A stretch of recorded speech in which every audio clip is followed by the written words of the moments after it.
Ja tänään mulla onkin 4K Ultra HD-katsauksessa The Sword and the Sorcerer, fantasia-elokuva vuodelta 1982, jonka on ohjannut semmonen äijä kuin Albert Pyun. Te tiedätte tämän kaverin, se on semmonen tyyppi, mikä mä oon aikaisemminkin puhunut esimerkiksi Seagal-syksyssä ja monissa muissakin lähetyksissä, mutta Albert Pyun Roska-filmin kruunaamaton kunkku ja halpisfilmien ekspertti. Ja niin tää saattaa kyllä olla, ensinnäkin tää on Albert Pyunin ensimmäinen elokuva, mutta tää saattaa hyvinkin olla Albert Pyunin paras elokuva. Joten mistä siis on kyse?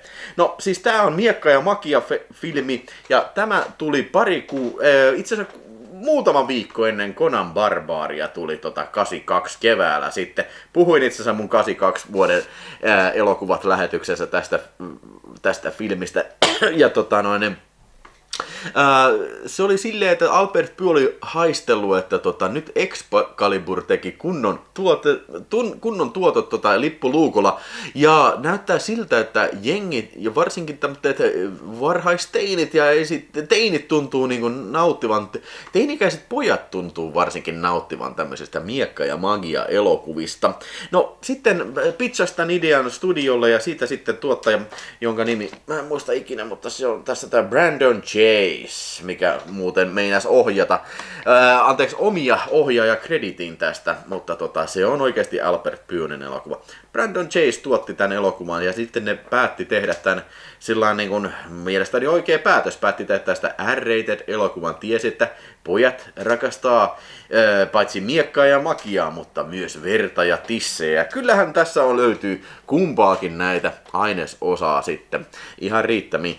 Juoni tällainen näin pähkinän kuoressa on seuraava, että toi Richard Lynch näyttelee tässä semmoista pahaa hallitsijaa, joka sitten kaivaa tämmöisen monsteri Wizard Maagin sitten sitä haudastaan esiin, ja se on semmoinen monsteri, joka on hillittömät yliluonnolliset voimat, ja se pystyy tällainen niin kuin telekineettisesti repii vaikka ihmiseltä sydämen rinnasta, ja se näytetään, tämä ominaisuus siinä sitten heti alussa näytetään, ja se sitten päättääkin sitten, että mä valtaan hänen avullaan sitten valtakunnan. Ja sitten tämä meidän sankarimme jää sitten nuorena poikana orvoksi sitten, kun tämä Richard Lynchin esittämä Evil Master valtaa sen valtakunnan. Ja siitä tulee sitten semmonen, niin kuin, miksi se sanotaan, semmonen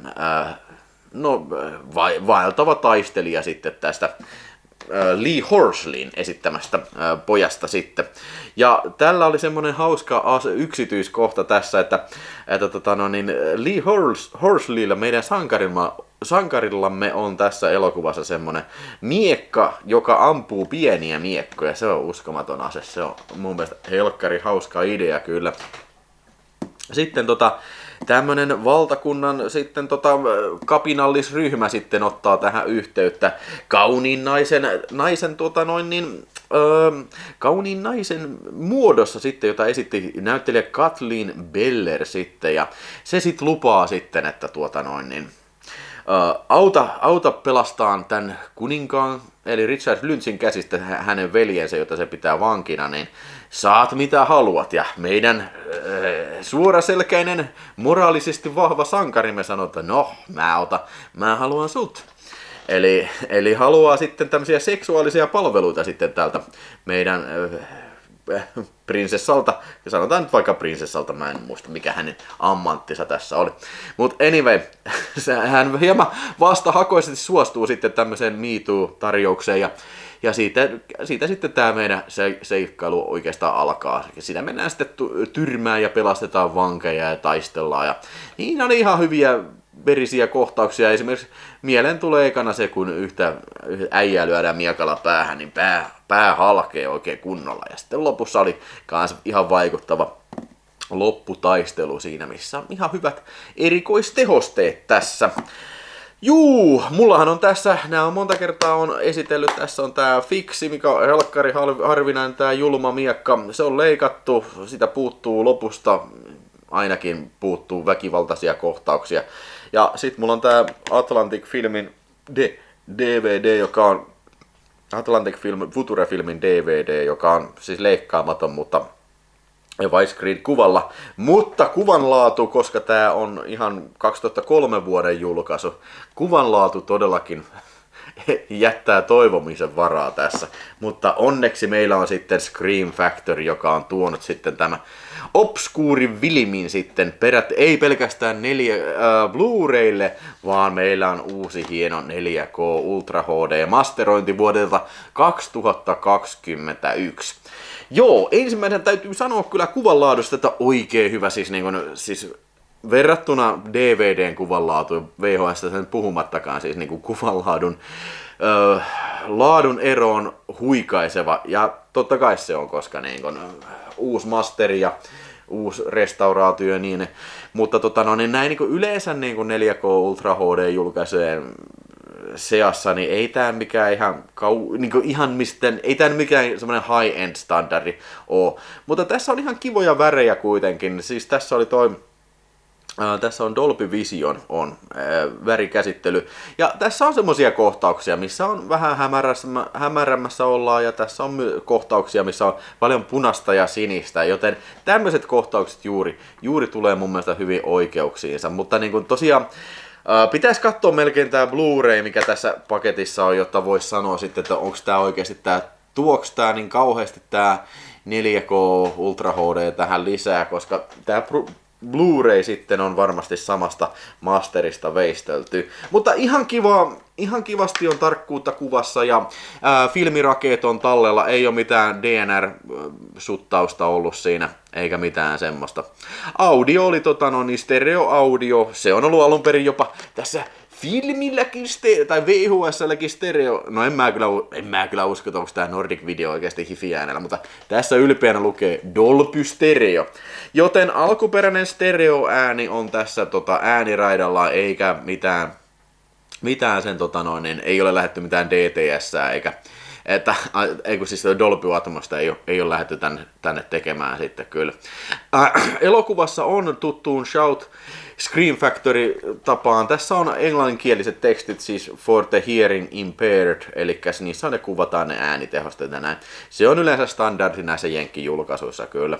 Ja äänenlaatu ja kuvanlaatu, siis ääni oli kans oikein hyvä, dialogista saa selkeästi selvää kyllä. Ei se nyt mitään maailmaa nyt sinänsä mullistanut, mutta en mä nyt semmoista odottanutkaan sitten jo. Jos oot filmin ystävä, niin kyllä tää on semmonen, mikä sun kannattaa ilman muuta hankkia, koska siis vittu, et sä tämmöisellä tee enää mitään. Ja siis tätä ei ollut, siis ei ole Blu-rayna muuta julkaisua ollut aikaisemmin, joten siis tää on huomattava upgrade kyllä tähän aikaisempaan julkaisuun sitten. Ja sitten tietysti Extrojahan oli tässä myös kosolti. Eli tässä on paljon, ensinnäkin tässä on Albert Pyunin kommenttiraita, sitä en nyt valitettavasti kuunnellut, mutta katselin kyllä Albert Pyunin haastattelun, mikä tässä oli kyllä. Se vähän avasi tätä elokuvan taustoja ja miten se pääsi tekemään ja miltä se tuntui, tiedätkö, mä en edes tiedä, mutta se on havajilainen ohjaaja alun perin ja se oli tullut Los Angelesiin ja oli vähän sillain, tiedätkö, että pojalla oli vähän ison maailman meininkiä siellä vähän ja sitten, että miten tää tuottaja meinasi pölliä sen krediitin siitä ja tuottaja oli kovaan ääneen sitten vaati näitä alastomuuskohtauksiakin sitten mukaan lukien tältä pääosan esittäjältä, mikä ei sitten suostunut tekemään näitä, että siinä tulee vähän semmonen raadollinenkin puoli tähän 80-luvun alun tämmöiseen halpisfilmi tuotantoon kyllä, sitä saa tässä kyllä. Sitten tässä oli erikoistehosteidenkin tekijöiden haastatteluja, oli esimerkiksi toi Alan Apone, joka on tää Special Makeup Effects Artist, ja sitten erikoistehosten miehet The Jolo Brothers, Charles Edward ja Steven Brothers. Ja sitten semmonen, mikä jäi tästä nyt parhaiten kyllä näistä extroilta mieleen, oli se, että tässä kävi silleen ikävästi, eli tämmönen stunttimies kuin Jack Tyree oli tässä elokuvassa mukana. Ja siinä oli semmonen kohtaus, se on heti siinä alussa, missä tää haudasta herätetty noita, niin se syttyy tuleen ja sitten tipahtaa, heittäytyy sieltä kalliolta alas. Niin valitettavasti tämä stuntmies kuoli tässä stuntissa ja siis se oli jotenkin arvioinut väärin sen, että sen hyppymäärän. Se oli aikaisemminkin sieltä hypännyt sitä samalta kalliolta jossain toisessa tuotannossa. Mutta tässä kohtaa se nyt sitten vaan valitettavasti arvioi väärin tai liukastui sitten siihen, kun se on semmoinen kaapu. Tai sitten ei osannut arvioida sen kaapun painoa, niin tipahti sieltä sitten kuolemaansa sieltä. Eli pari metriä tuli sieltä patjasta ohi siitä ja henki lähti siinä sitten. Niin voi tapahtua kyllä. Ja se kohtaus on tässä itse elokuvassa kyllä, että se oli kysytty, nämä elokuvan tekijät oli kysynyt, että niin saadaanko me käyttää tätä, ja tämän stuntmiehen omaiset oli sitten sanonut, että joo, että ei kai se sitten sitä häirittisi kyllä, tai siis että hän varmaan haluaisi, että tämä hänen viimeinen stuntti näkyy sitten siinä elokuvassakin, joo. Se on kyllä vähän surullista kuulla tommosia juttuja, mutta kyllä noita vaan sattuu kyllä. Näin. Joo, mutta siis oikein hyvä paketti. Slippery Coveri on tässä. Slippery Coveri 2 levyä, toinen 4K-levy ja toinen Blu-ray-levy. Että siis ei tästä kyllä varmasti enää Sword and the Sorcerer julkaisu kyllä enää parane. Ellei tästä joskus tule joku reissue tai sitten Arrow Video tai joku muu julkaise tämän Euroopassa. Enkä mä tiedä, tuleeko se sitten olemaan parempi. Se vielä piti sanoa, että siis aluekoodi on A tässä Blu-rayssa. Että jos ei sulla ole 4K Ultra HD-soitinta eikä A Blu-ray toistavaa soitinta, niin silloin sä et pysty katsomaan tätä. Mutta tietysti tämä 4K-levy on aluekoodi vapaa, mikä on kyllä luojen lykky, että Scream Factory kautta Shout Factory ei ole näitä sitten ainakaan kauheasti käyttänyt tätä aluekoodia sitten näissä 4K Ultra HD-levyissään kyllä. Jes, jos tykkäät siis tämmöisestä Conan Barbari-tyylisestä elokuvasta, jos sulla on sydäntä lähinnä, kuten mulle, 80-luvun miekka- ja magia-elokuvat, niin kyllä tää on semmoinen mielenkiintoinen teos, mikä varmaan sun kannattaa katsastaa. Hyvät näyttelijät ja hyvät tehosteet ja semmoinen mukaansa vetävä juoni tässä on kyllä. Semmoinen yksi asia, mikä mun piti siitä mainita, mistä mä en tykännyt kauheasti. Mä en tykkää sitä musiikeista, mikä tässä on tehty. Eli ne on vähän semmoiset liian semmoiset piraattimaiset. Liian semmoiset komedialliset musiikit. Mun mielestä ne ei sovi tähän. Ja jos nyt oikein muista, niin elokuvaohjaajakin Albert Pynikin sanoi, että joo, että musiikit ei oikein vastannut sitä hänen visioonsa siinä, että näin. Mutta siis oikeastaan muuta isompaa valittamista mulla ei tästä elokuvasta ole, että Albert Pyun on tehnyt varmaan kymmeniä filmejä ja tää on varmaan se ensimmäinen on se sen paras, että tässä ei ole liikaa komediaa eikä liikaa vedetty läskiksi ja tässä on ollut kuitenkin kunnon budjetti. Ja sitten tässä oli vähän siitäkin juttu, että se 2000-luvulla tehtiin se kakkososa tälle 2010 jotain. Sitä mä en ole todellakaan nähnyt ja siis se on näkemättä paskaa, vaikka se on Albert Pyunin ohjelma, mutta ne on varmaan just näitä suoraan videolle kuvattu videoelokuva, ja mä veikkaan, että sitä ei kyllä kannata katsoa. Edes pesun kestävä Sword and the Sorcerer -fani. Kiitoksia, että jaksoit katsella tämän videon, ja mitä sinä oot mieltä Sword and the Sorcererista? Onko tämä sinun sydäntäsi lähellä, ja oletko sinä hankkinut tämän elokuvan? Jos sinä meinaat hankkia, niin menehän sitä linkistä sinne alas tähän videon alas, niin sieltä pystyt hankkimaan sen sitten. Ja jos sitä kautta sitä linkkiä käyttäen hankit sen, niin pikkusen tuet sitten myös tätä Videospace-kanavaa. Jos haluat muutenkin tukea, niin paina sitä peukkua pystyyn ja tilaa kanava, jos et ole vielä tilannut. Ja todellakin niin. Muistahan katsella seuraava 4K Ultra HD-arvostelu. Ja minä lopetan nyt ja toivotan sinulle oikein hyvää päivänjatkoa. Se on moro.